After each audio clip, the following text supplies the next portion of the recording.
बिस्मिल्लाहिर्रहमानिर्रहीम। आज हम पढ़ेंगे न्यूरोलॉजिकल नर्सिंग। इसमें जो भी चीज़ें इम्पोर्टेंट है वो पढ़ेंगे। सबसे पहले आपको इसमें कुछ डिजीज़ बताई गई हैं जो ये हम आगे एक एक पढ़ेंगे। सबसे पहले anatomy of nervous system. Anatomy मतलब ये कि हमारा जो नर्वस सिस्टम है किन किन चीज़ों पर मुश्तमिल है। हमारा जो नर्वस सिस्टम है हमें दो किस्म के इसके पार्ट्स है। एक है CNS जिसको हम कहते हैं सेंट्रल नर्वस सिस्टम, जिसमें आपका ब्रेन और स्पाइनल कॉर्ड आता है। दूसरा है पेरिफेरल नर्वस सिस्टम। ब्रेन और स्पाइनल कॉर्ड के अलावा आपके बॉडी में जितना भी नर्वस सिस्टम है उसको हम पेरिफेरल नर्वस सिस्टम कहते हैं। ये आपको वही उसका क्लासिफिकेशन बताई गई है, तो ये आप इसमें देख सकते हैं, ठीक है। इसके अलावा पेरिफेरल नर्वस सिस्टम आगे जाके मुख्तलिफ़ किस्म के पार्ट्स में डिवाइड होता है। ऑटोनॉमिक नर्वस सिस्टम है। ऑटोनॉमिक वो है जो मतलब वो सारे फंक्शन करते हैं जो कि इनवॉलंटरी होते हैं हमारे बॉडी के अंदर। दूसरा सोमेटिक है। सोमेटिक में मतलब सारे वो चीज़ें आती हैं जो कि अंडर और कंट्रोल है, जो कि वॉलंटरी फंक्शन है। और इसके अलावा जो है सिंपैथेटिक एंड पैरासिम्पैथेटिक है। सिंपैथेटिक में जो है वो आगे जाके स्पेशली आपका सोमेटिक नर्वस सिस्टम जो है वो ऑटोनॉमिक आगे जाके 4 हिस्सों में या मुख्तलिफ़ हिस्सों में डिवाइड होता है। सिंपैथेटिक वो है जो कि इमरजेंसी सिचुएशन में एक्टिवेट होता है। पैरासिम्पैथेटिक जो कि उस इमरजेंसी सिचुएशन को वापस नॉर्मल में लाने की कोशिश करता है। और यही सिंपैथेटिक और पैरासिम्पैथेटिक आगे जाके नर्व्स में क्रेनियल नर्व और स्पाइनल नर्व में डिवाइड होता है। तो इसी तरह हमारा पूरा जो नर्वस सिस्टम है वो काम करता है। नर्व्स के भी कुछ टाइप है। सबसे पहले इसमें है एफेरेंट या फिर सेंसरी नर्व जिसको हम कहते हैं। ये वो न्यूरॉन्स है या वो नर्व्स है जो कि हमारे रिसेप्टर पे जो भी चीज़ें फ़ील होती हैं, जो भी स्टिमुलस वगैरह हमें फ़ील होते हैं, तो वो लेके जाते हैं वो इन्फॉर्मेशन कहाँ, आपके ब्रेन तक या ऑटोनॉमिक नर्वस सिस्टम तक लेके जाते हैं, जिसको हम एफेरेंट नर्व या सेंसरी नर्व्स कहते हैं। दूसरा है ईफेरेंट। ईफेरेंट जो वापस रिस्पांस या जवाब लेके आते हैं, ईफेरेंट नर्व या मोटर नर्व्स कहलाते हैं। और नंबर 3 इज़ मिक्स्ड नर्व्स जो कि मतलब दोनों में मिक्स होते हैं। एफेरेंट और ईफेरेंट इसमें दोनों होते हैं और ये एक से इंफॉर्मेशन लेते हैं और फिर दूसरे को देते हैं, ठीक है। ये जो है बीच का काम करते हैं, तो हम इसको इंटर न्यूरॉन या फिर मिक्स्ड नर्व्स भी कहते हैं। इसके आपको कुछ डिजीज़ बताई गई हैं जो कि हम आगे पढ़ेंगे। सबसे पहले इसमें डिजीज़ है इंक्रीज्ड ICP इंट्राक्रैनियल प्रेशर, ठीक है। इंट्राक्रैनियल प्रेशर जो है क्या चीज़ है, हमारे स्कल के अंदर जो प्रेशर होता है उसको हम इंट्राक्रैनियल प्रेशर कहते हैं। अगर ये ज़्यादा हो जाए किसी भी चीज़ की वजह से, इंजरी की वजह से, ट्रॉमा की वजह से, तो फिर हम इसको इंक्रीज्ड ICP कहेंगे। हमारे ब्रेन के हम या हमारे स्कल के अंदर 3 चीज़ें होती हैं जो कि ये प्रेशर मेंटेन रखती हैं। उसमें सबसे पहले हमारा ब्रेन है या ब्रेन के टिश्यूज़ है जिसका वेट तकरीबन 1400 ग्राम है, ये पता होना चाहिए। इसके अलावा ब्लड है 75 ml का, और CSF सेरेब्रोस्पाइनल फ्लूइड है 75 ml का, ये भी है। तो ये तीन ही चीज़ें मिलके हमारे स्कल के अंदर एक प्रेशर मेंटेन करते हैं। अगर ये किसी भी चीज़ की वजह से ये तीनों चीज़ें डिस्टर्ब हो जाएं तो वो प्रेशर या तो कम होगा या ज़्यादा होगा, जो कि आगे जाके मुख्तलिफ़ किस्म के मसले पैदा कर सकते हैं। इसका जो नॉर्मल वैल्यू है वो 10 to 20 mmHg है। मतलब इतना अगर आपका स्कल का प्रेशर है ICP है तो ये नॉर्मल है। पेपर में भी पूछा जा सकता है, 10 से कम हो तो फिर हम उसको कम डिक्रीज़ ICP कहेंगे, या ज़्यादा हो जाए 20 से तो फिर इंक्रीज़ ICP होगा। ये चीज़ें आपको पता होनी चाहिए। इसमें एक हाइपोथेसिस का आपको बताया गया है पैथोफिजियोलॉजी, मतलब कि किस वजह से ये ज़्यादा हो जाता है, ये जो प्रेशर है किस वजह से इंक्रीज़ हो सकता है। इसमें आपको जो हाइपोथेसिस बताया गया है मोनरो-केली हाइपोथेसिस, इसमें यही बताया गया है कि हमारे स्कल के अंदर जो 3 चीज़ें हैं, अगर इसमें से एक भी डिस्टर्ब हो जाए तो बाकी चीज़ें या तो अपना वॉल्यूम कम करेगी या फिर ज़्यादा करेगी, ताकि उसका बैलेंस बरकरार हो, ठीक है। अगर एक ज़्यादा हो जाए तो बाकी दो जो है वो अपना प्रेशर या अपना वॉल्यूम डिक्रीज़ करेंगी, ताकि जो उनका स्पेस है वो बरकरार हो।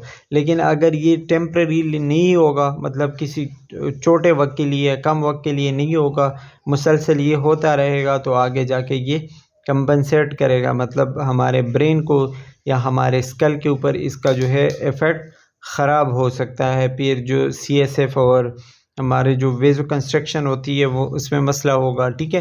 तो अगर थोड़े वक्त के लिए हैं तो एक दूसरे के साथ वो कंपनसेट कर सकते हैं टेम्परेली, लेकिन अगर वो बहुत ज़्यादा टाइम के लिए ऐसा रहेगा तो फिर वो अनेबल टू कंपनसेट होगा, मतलब ये कि फिर उस चीज़ को वो हैंडल नहीं कर सकते। अच्छा, इसके अलावा व्हाट इज़ CPP क्या बताया गया है। CPP क्या चीज़ है। CPP का मतलब है सेरेब्रल परफ्यूजन प्रेशर, ठीक है, इसको हम शॉर्ट में CPP कहते हैं। और ये जो है हमारे ब्रेन के अंदर एक प्रेशर होता है जिसमें लिखा गया है the difference between the arterial blood pressure entering the brain, मतलब जो ब्लड हमारे ब्रेन में आ रहा है उसका प्रेशर, और जो प्रेशर ऑलरेडी वेंस के दरमियान है ब्रेन के अंदर, ठीक है, उसका प्रेशर जब एक दूसरे को बैलेंस करते हैं या एक दूसरे के साथ वो इंटरेक्शन में आते हैं, उस प्रेशर को हम कहते हैं CPP, सेरेब्रल परफ्यूजन प्रेशर। अच्छा, इसमें जो है this is the amount of pressure required to force the blood upward. अच्छा, इसका जो नॉर्मल वैल्यू है दैट इज़ 60 to 100 mmHg। इसकी नॉर्मल वैल्यूज़ आपको पता होनी चाहिए, याद होनी चाहिए। अक्सर में इस तरीके के सवालात पूछे जाते हैं। अगर 60 से ये कम होता है, ये वैल्यू 60 से कम आती हैं, तो फिर हम इसको कहते हैं हाइपोपरफ्यूजन, ठीक है। और हाइपोपरफ्यूजन हो गया तो फिर ब्रेन में जो है इस्कीमिया और इन्फाक्शन वगैरह के सिचुएशंस आ जाते हैं। मतलब प्रेशर अगर कम हो गया, सेरेब्रल परफ्यूजन प्रेशर जो है अगर 60 से कम हो गया तो फिर इस्कीमिया और इन्फाक्शन के मसले हो सकते हैं हमारे ब्रेन के अंदर, मतलब ऑक्सीजन की कमी होती है, हाइपोपरफ्यूजन जिसको हम कहते हैं। और अगर ये 0 से 40 तक रहा, ठीक है, मतलब बार बार इतना ही रहा ये प्रेशर, जो कि 40 तक नहीं होना चाहिए, 60 तक होना चाहिए, ठीक है, तो फिर ब्रेन डेथ हो जाती है। ये चीज़ें आपको याद होनी चाहिए। इसमें वही आपको कुछ कैलकुलेशंस बताए गए हैं कि CPP जो है वो आपने कैसे कैलकुलेट करना है। उसमें जो है आपके पास BP और ICP, BP लेते हैं आप, ICP वगैरह जो इंट्राक्रैनियल प्रेशर है उसकी वैल्यू लेते हैं, फिर उसको जो है डायस्टोलिक BP के साथ 2 मल्टीप्लाई करके उससे जो भी चीज़ें आती हैं वो आप सामने जो है आपके सामने डिवीज़न की गई है, तो ये देख सकते हैं। इंट्राक्रैनियल प्रेशर या इंक्रीज प्रेशर की अगर हम कॉजेज़ की बात करें तो वही है जो कि हम पहले से पढ़ते हुए आ रहे हैं कि इसमें इंजरी है, इंजरी हो गया तो प्रेशर इंक्रीज़ होगा, या सेरेब्रोस्पाइनल फ्लूइड जो CSF है अगर वो इंक्रीज़ हो गया तो उसकी वजह से भी जो है प्रेशर ज़्यादा हो सकता है। हेमरेज, अगर बार बार ब्लीडिंग हो रही है या कोई और मसला है, या हेमाटोमा है मतलब ब्लीडिंग है और वहाँ पे वो जमा हो रहा है ब्रेन के अंदर, तो उसकी वजह से हो सकती हैं। हाइड्रोसेफेलस मतलब ये कि build of CSF in the brain, अगर ब्रेन में जो CSF है जो सेरेब्रोस्पाइनल फ्लूइड है अगर वो बहुत ज़्यादा जमा होने लग जाए तो फिर हम उसको हाइड्रोसेफेलस कहते हैं। और ये जो है ब्रेन में जब जमा होता है तो ब्रेन में ये फिर ब्रेन से ये ब्लड स्ट्रीम में चला जाता है नॉर्मली, लेकिन जब ये जमा होता है तो वो ब्लड स्ट्रीम में नहीं जा पाता और मुख्तलिफ़ किस्म के हमारे आर्टरीज़ को ब्लॉक कर देता है। इसके अलावा अगर कोई ट्यूमर है तो उसकी वजह से भी हो सकता है। इंसेफेलाइटिस, इन्फ्लेमेशन ऑफ ब्रेन है, या कोई मेनिंजाइटिस है तो उसकी वजह से प्रेशर ज़्यादा हो सकता है। इसके साइन सिम्टम क्या होंगे कि मेंटली जो है बंदा चेंज होगा, मेंटल मतलब दिमागी तौर पर उसको आराम नहीं होगा, कंफ्यूज होगा, उसको मुख्तलिफ़ किस्म के मसले होंगे, किसी सवाल का जवाब सही से नहीं दे पाएगा, इर्रेगुलर ब्रीदिंग होगी, मतलब वो सही से सांस नहीं ले पाएगा। इसमें एक है चीनी स्ट्रोक्स का बताया गया है कि ये क्या चीज़ है कि इसमें बंदे को जो है पहले जो है वो हाइपर वेंटिलेशन होगा, मतलब बहुत ज़्यादा तेज़ सांस लेगा उसके बाद, ठीक है, और फिर वो एपनिया में चला जाएगा, मतलब पहले तेज़ सांस लेगा फिर उसको अचानक उसकी सांस रुक जाएगी। इसको हम कहते हैं चीनी स्ट्रोक्स, ठीक है, याद रखना है आपने। ये लेट साइन है, मतलब बहुत ज़्यादा बाद में आता है जब प्रेशर डेवलप होता है। नर्व चेंजेस आते हैं, मतलब आँखों में स्पेशली ऑप्टिक और ऑक्यूलोमोटर नर्व जो है उसमें मसला आता है। डिप्लोपिया का बताया गया है डबल विजन। अब ये भी आ सकता है कि डिप्लोपिया का मतलब क्या है। डबल विजन चीज़ें जो दो नज़र आती हैं, ठीक है। स्वेलिंग हो जाती है, ऑप्टिक नर्व जो है वो स्वेल हो जाता है, प्यूपिल जो है वो चेंज हो जाते हैं, या तो डिक्रीज़ होंगे या इंक्रीज़ होंगे साइज़ में। और इसके अलावा उसके आइज़ जो है वो ख़राब हो जाते हैं, एबनॉर्मल डॉल आई, मतलब अंदर की तरफ चले जाते हैं उसके आइज़, ठीक है। इसके अलावा कुछ साइन बताए गए हैं, डिसर्ब्रेट और डिकॉर्टिकेट पोस्चरिंग ये बताया गया है, ठीक है।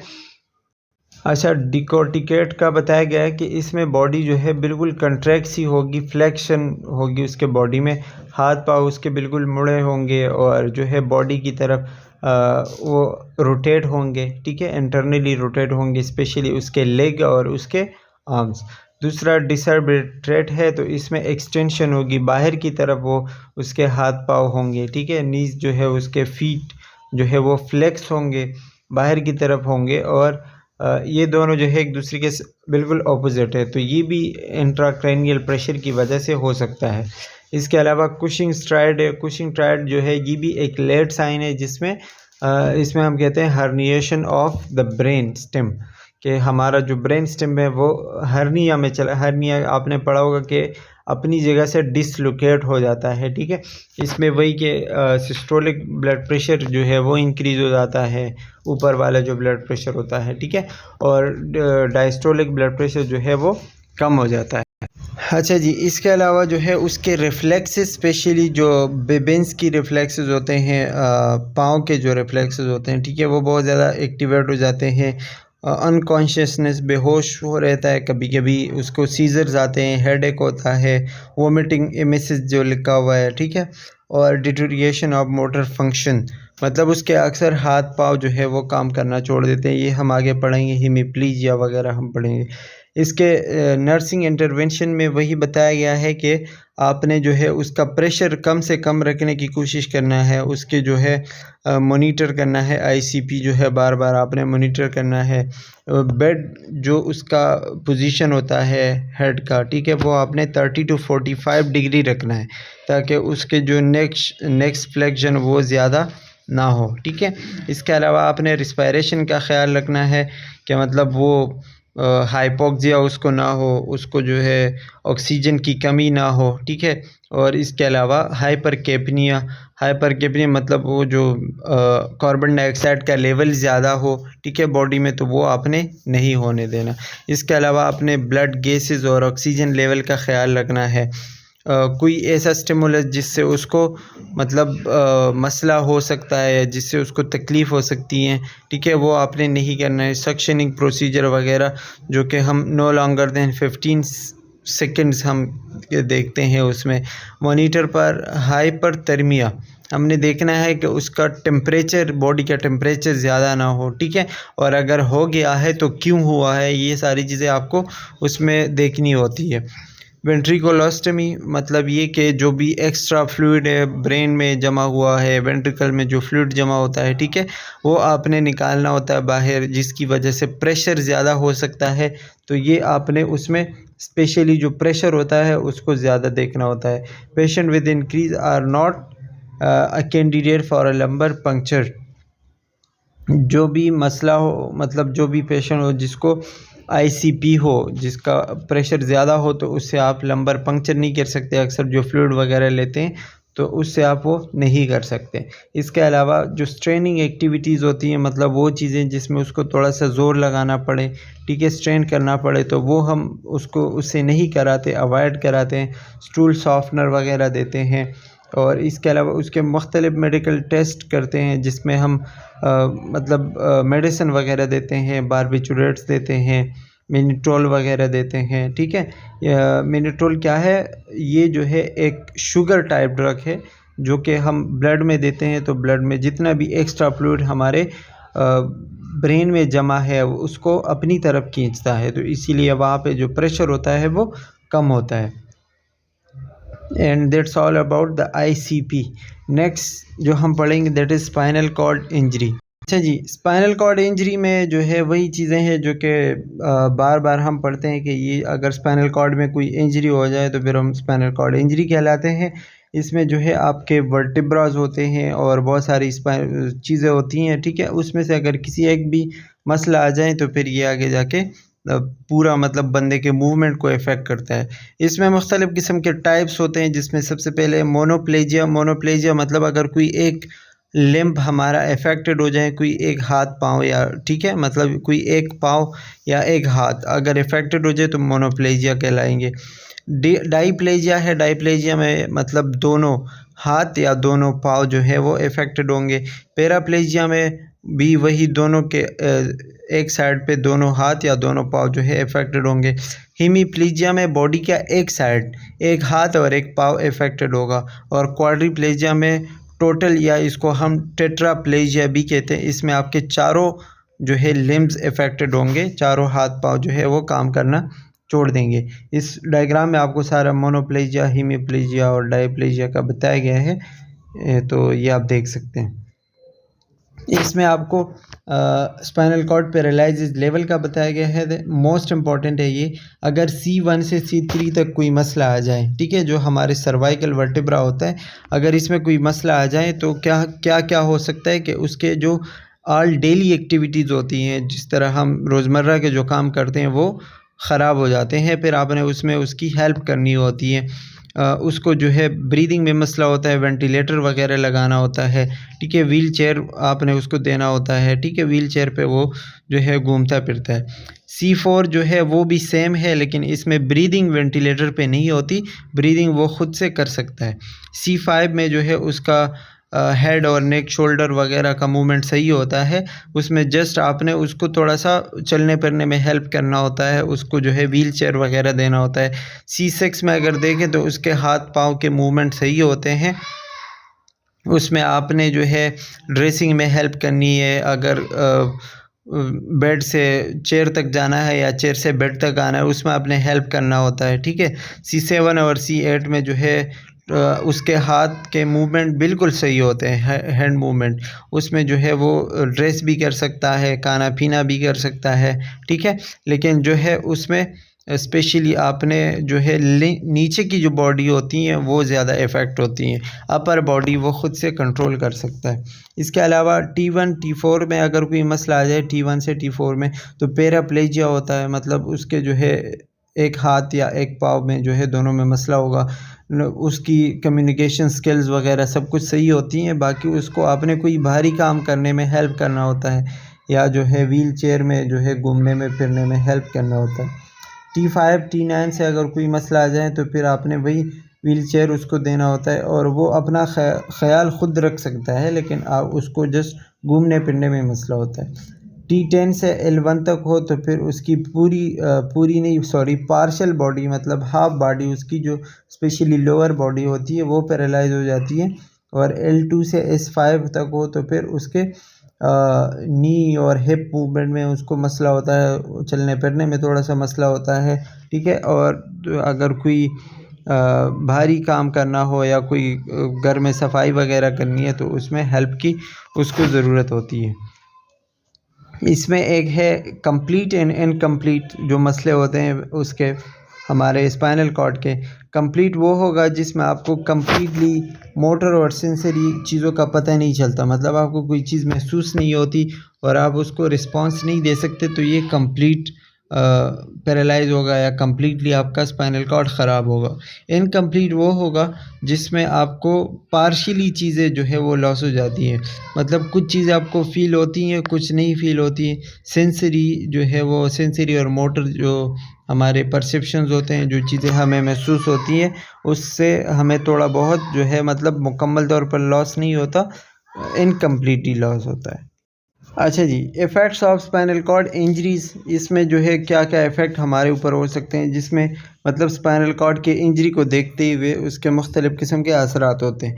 सबसे पहले सेंट्रल कॉर्ड सिंड्रोम है, अगर बिल्कुल सेंट्रली हमारा जो स्पाइनल कॉर्ड है ख़राब हो जाए, वहाँ पे कोई मसला आ जाए, ठीक है, तो उससे क्या हो सकता है कि मोटर डिफिसिट मतलब स्पेशली जो है हमारा हाथ जो है वो काम करना छोड़ देंगे, मोटर डिफिसिट होता है, उससे हम किसी चीज़ को रिस्पांस नहीं दे पाएंगे।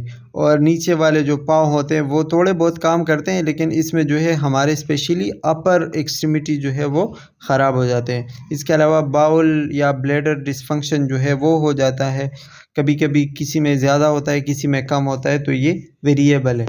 दूसरा है इंटीरियर कॉर्ड सिंड्रोम, मतलब आगे की तरफ अगर मसला हो जाए, ठीक है, आगे की तरफ अगर हमारा स्पाइनल कॉर्ड ख़राब हो जाए, कोई इंजरी हो जाए, तो उससे क्या क्या हो सकता है, लॉस ऑफ पेन होगा, मतलब हमें उससे कोई दर्द वगैरह नहीं महसूस होगा, टेम्परेचर ज़्यादा और कम होता रहेगा, मोटर फंक्शन जो है उसमें डेवलप या जो है ख़राब हो जाते हैं। स्पेशली मोटर फंक्शन का मतलब ये होता है किसी चीज़ को रिस्पॉन्स देना, तो अगर आपका रिस्पॉन्स ख़राब हो जाए तो एक इंटीरियर कॉर्ड सिंड्रोम की वजह से हो सकता है। इसके अलावा अगर आपको light touch position and vibration sensation remain intact, थोड़ा बहुत आपको चीज़ें फील होंगी, आपको जो है वाइब्रेशन वगैरह उसमें महसूस हो सकता है।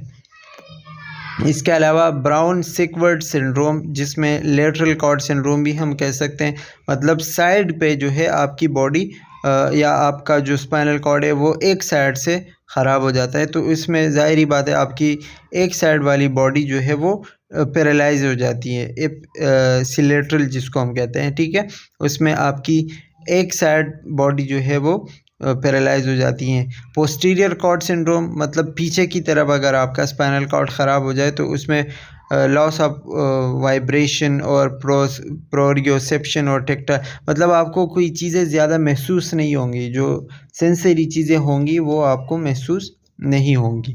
इसके अलावा फ्रैंकल क्लासिफिकेशन सिस्टम है कि स्पाइनल कॉर्ड की इंजरीज़ को मुख्तलिफ़ किस्म के कैटेगरीज़ में डिवाइड किया हुआ है। क्लास ए कैटेगरी वो है जिसमें आपका स्पाइनल कॉर्ड कम्प्लीटली इंजर्ड है, कम्प्लीटली ख़राब है, तो हम क्लास ए कहते हैं। क्लास बी वो है जिसमें आपको जो है इनकम्प्लीट इंजरी है और थोड़ा बहुत आपको चीज़ें महसूस होती हैं, मतलब कम्प्लीटली ख़राब नहीं है। क्लास सी में जो है वो ये भी इनकम्प्लीट है और इसमें मोटर रिस्पॉन्स होंगे लेकिन वो कुछ ज़्यादा यूज़फुल नहीं होते, मतलब उसका कुछ फ़ायदा नहीं होता। क्लास डी जो है ये भी इनकम्प्लीट इंजरी है लेकिन इसमें कुछ ना कुछ मोटर रिस्पॉन्सेज होते हैं जो कि अच्छे होते हैं, मतलब हाथ पाँव थोड़े बहुत आप इसमें मूव कर सकते हो। और क्लास ई में कंप्लीट रिकवरी, मतलब जब आपका स्पाइनल कॉर्ड बिल्कुल सही हो जाए, रिकवर हो जाए, इसको हम क्लास ई में काउंट करते हैं। इसके गोल्स क्या होते हैं, वही कि स्पाइनल कॉर्ड को जो है फर्दर डैमेज से प्रिवेंट करना है, उसको जो है टिश्यू जितने भी होंगे हमारे स्पाइनल कॉर्ड के उसको सेफ़ रखने की कोशिश करना है, और स्पाइनल कॉर्ड इंजरी से जो मसले होते हैं उनसे मरीज़ को बचाना है।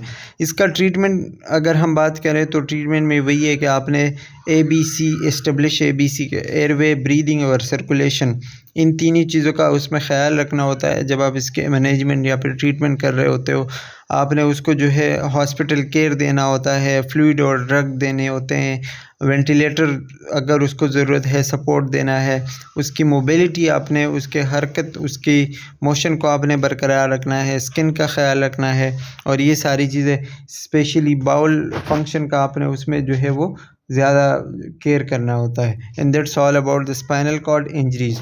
नेक्स्ट वन जो है दैट इज़ हेडेक या फिर माइग्रेन जिसको हम कहते हैं। हेडेक जो है ये मोस्ट कॉमन मेडिकल कंप्लेंट्स है, मतलब बहुत ज़्यादा जो कंप्लेंट्स आते हैं दैट इज़ अबाउट हेडेक, ठीक है, और कोई ना कोई जो है अपनी ज़िंदगी में हर टाइम या कभी न कभी हेडेक महसूस करता है। उसकी बहुत सारे वजूहात हो सकते हैं, जैसे कि ग्लूकोज़ या फिर ब्लड प्रेशर या फिर एंजाइटी या डिप्रेशन की वजह से हेडेक हो सकता है। हेडेक के कुछ टाइप्स हैं जिसमें साइनस है, टेंशन, माइग्रेन और क्लस्टर है, ठीक है। अगर हम इसके टाइप्स की बात करें तो सबसे पहले उसमें जो है टेंशन हेडेक आता है। टेंशन हेडेक बाईलेटरल पेन होता है, मतलब ये कि दोनों साइड पे होता है, पूरे सर में आपका जो है वो पेन महसूस होगा, आपको डल सा पेन महसूस होगा, ठीक है, जो कि नेक से आपके सर में जो है वो फैलता हुआ आ रहा होता है। इसका अगर टाइम देखें तो 30 मिनट से लेके 4 घंटे तक ये होता है और ग्रेजुअली स्लोली ये आपके सर में जो है वो फैलता जाता है, और स्पेशली ये मिडल ऑफ द डे में आता है, मतलब ऐसे दिन के दरमियान में आता है, ठीक है।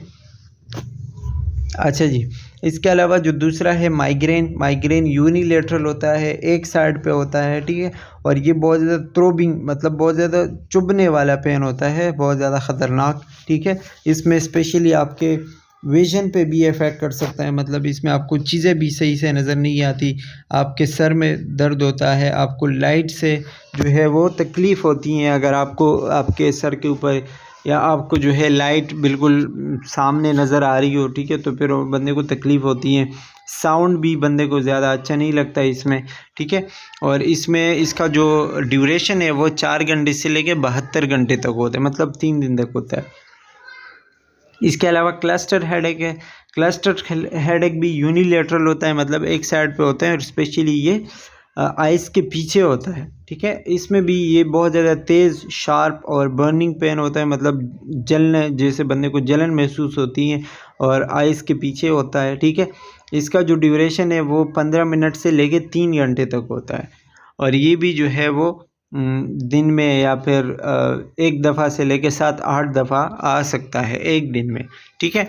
इसके अलावा साइनस हेडेक है। साइनस हेडेक जो हमारे साइनोजेस होते हैं, चीक बोन, फोरहेड और ब्रिज ऑफ द नोज़ के आसपास जितना भी एरिया है, ठीक है, उसमें अगर आपको हेडेक महसूस हो, दर्द महसूस हो, उसको हम साइनस हेडेक कहते हैं, ठीक है।